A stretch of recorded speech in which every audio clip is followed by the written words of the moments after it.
Oi, meu filho, tudo bem com vocês? Chegamos a mais uma aula de biologia, onde vamos dar continuidade ao assunto de poluição ambiental. Na videoaula anterior, falamos um pouco sobre a poluição do ar, que se trata da queima de combustíveis fósseis em fábricas, usinas, veículos motorizados que vão lançar uma série de gases tóxicos no ar. Um exemplo desse gás tóxico é o dióxido de carbono, que vai ser o principal gás causador do aquecimento global. Vimos também um pouco sobre a poluição da água. Talvez seja um dos problemas mais sérios de poluição, certo? Porque na água há um lançamento de substâncias que não são biodegradáveis, como os metais pesados. Por exemplo, chumbo, mercúrio, enfim, diversos outros tipos de metais pesados. E o que chamamos de poluentes persistentes. Esses tipos de poluentes são aqueles que vão se degradar muito lentamente. Então, um exemplo disso é a maioria dos plásticos, alguns agrotóxicos. Eles tendem a se concentrar ao longo das cadeias alimentares, intoxicar os seres dos últimos níveis tróficos, certo? Então, assim, a poluição da água, ela é uma das problemas mais sérios que vimos hoje, certo? Então, hoje, vamos ver um pouco sobre a destruição dos solos ou a poluição do solo. A destruição progressiva da vegetação nativa para a agricultura, para poder obter madeira, minérios e também para a urbanização, diminuiu a proteção natural do solo contra a erosão. A erosão acelerada é um fenômeno natural e lento, certo? Então a erosão ela vai ocorrer quando o impacto das chuvas vai degradar as partículas que formam a camada superficial e mais fértil do solo. Então, vai facilitar seu transporte pela água das chuvas, pelos ventos das regiões mais altas, para os rios, lagos, oceanos e vales. Então, todo esse processo ele é equilibrado pela degradação natural das rochas.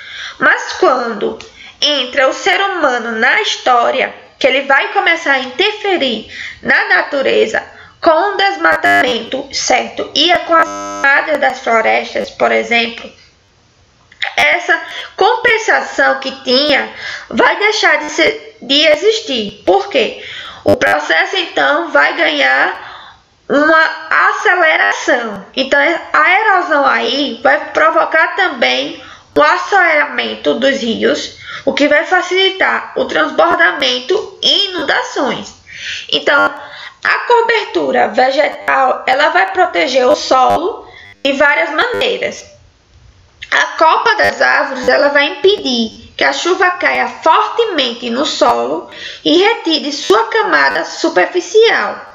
As raízes, por sua vez, vai ajudar a reter as partículas do solo. Então, essa proteção também é importante para evitar a lixiviação, ou seja, impedir que os sais minerais sejam levados pela água das chuvas para as camadas mais profundas do solo, onde estão as raízes, não podendo alcançá-los. Então, as árvores impedem ainda a erosão do solo pela ação direta dos ventos. Outro fator erosivo é a substituição da mata original por lavoura, ou seja, o que vai deixar o solo bastante exposto por boa parte do ano. Então, as plantas cultivadas elas não fornecem a mesma proteção que a cobertura original.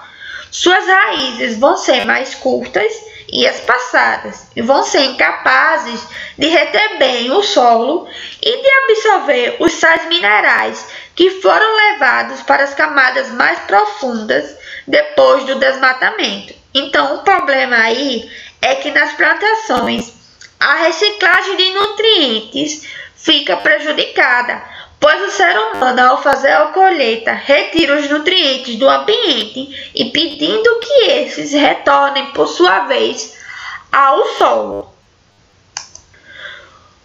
Quando ocorre o desmatamento por queimadas, que é uma prática que é bastante realizada para preparar o terreno para a agricultura, vai haver um aumento do aquecimento global, certo?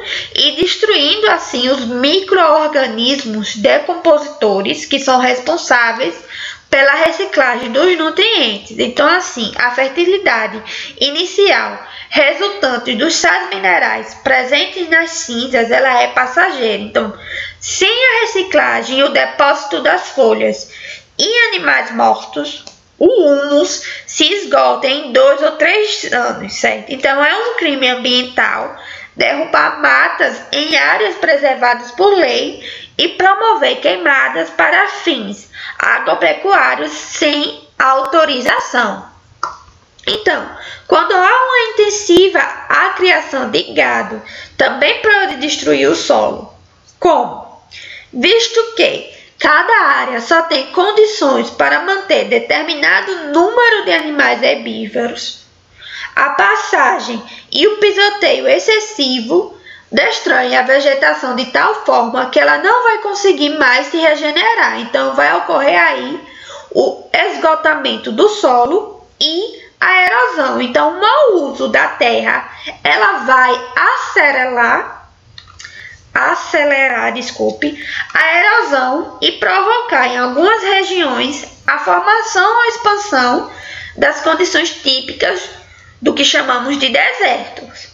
Então, esse processo vai ser chamado de desertificação, que com a retirada da vegetação vai diminuir a transpiração, a formação de nuvens e a quantidade de chuvas naquela região. Então, o clima aí vai ficar mais seco.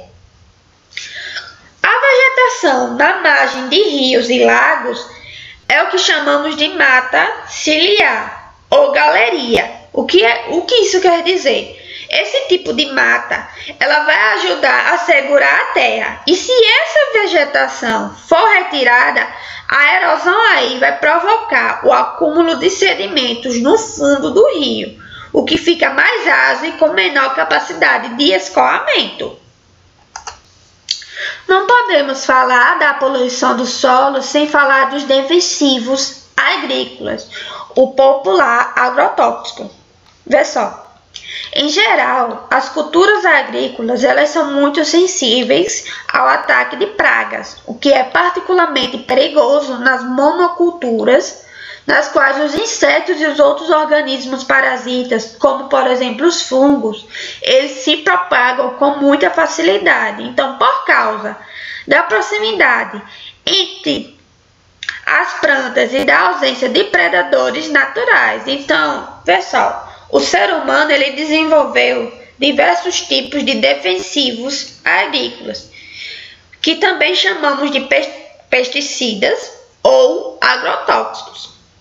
Então, esses compostos, eles vão proteger as sementes, as plantações e os alimentos estocados contra o ataque das pragas, certo? Então, a degradação de alguns pesticidas, como os organoclorados, dos quais o dicloro nitrocoretano, que é o DDT, é um exemplo que eles se degradam de forma lenta. Então, eles tendem a se acumular ao longo das cadeias alimentares.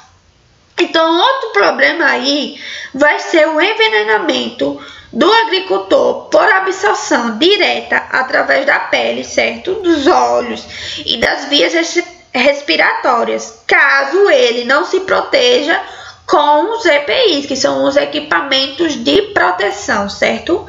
Então, na maioria de alguns países, o uso do DDT e de outros organoclorados ele é proibido. Então, vão se utilizar outros grupos como os organofosforados e os carbanatos, cuja a degradação ele é mais rápida, então entre 1 ou 12 semanas.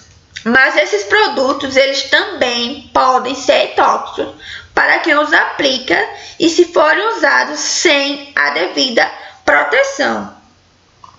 Os agrotóxicos, eles destroem sem distinção vários tipos de insetos, então até mesmo aqueles que se alimentam de pragas nocivas, como louva-a-Deus, as vespas e as joaninhas, eles matam também outros insetos, como as abelhas e as borboletas, que são responsáveis pela polinização. Então, o uso prolongado de inseticidas vai favorecer as linhagens que resistem naturalmente aos seus efeitos, e com isso, as populações de insetos passam a ser formadas por um grande número de indivíduos resistentes. Então, os defensivos agrícolas de uso prolongado, eles vão favorecer o quê? Que a próxima linhagem de insetos, ele venha resistente àquele tipo de defensivo que foi utilizado naquela lavoura. Então, assim, é uma poluição grave do solo. Outra forma de falar da poluição do solo é falar dos resíduos sólidos, certo? Então, essa parte sobre os resíduos sólidos eu vou deixar para a próxima aula. Então, hoje vamos ficar só um pouco nessa parte da poluição do solo, certo? Então, até a próxima.